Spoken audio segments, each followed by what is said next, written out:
voina chuan guitar lesson thar kan zir ho lenga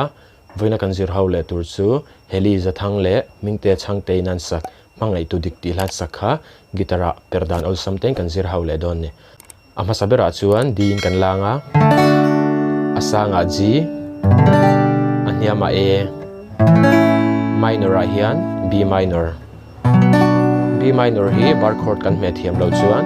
mi pathum la medreng chungin ku jung chalin first string second fret khai met telang a kha fourth string atang strum thlang achung hi tirik lo na ni ku jung pui khat lai hian andar o met na lawin tikhan ai miu tang achung kha chuan b minor hiang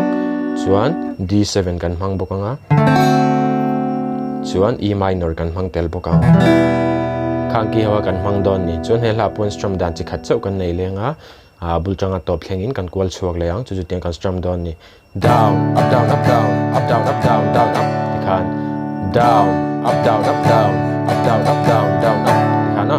down up down up down up down up down down up down up down up down up down up down down up down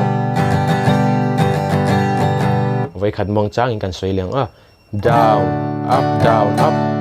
down up down up down down up tikhan orang dawin down up down up down up down up down down up tikhan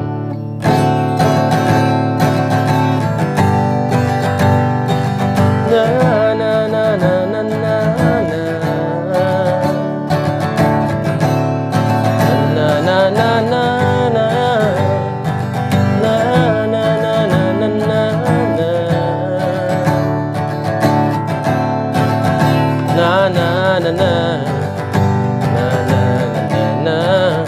na na na na na na Khatia strum so kha ni mai down up down up down up down up down down up khatia bulchanga top thlenga strum so ni mai hela po hi hlamiling karom play chok lenga uluk den ilongai thale don nya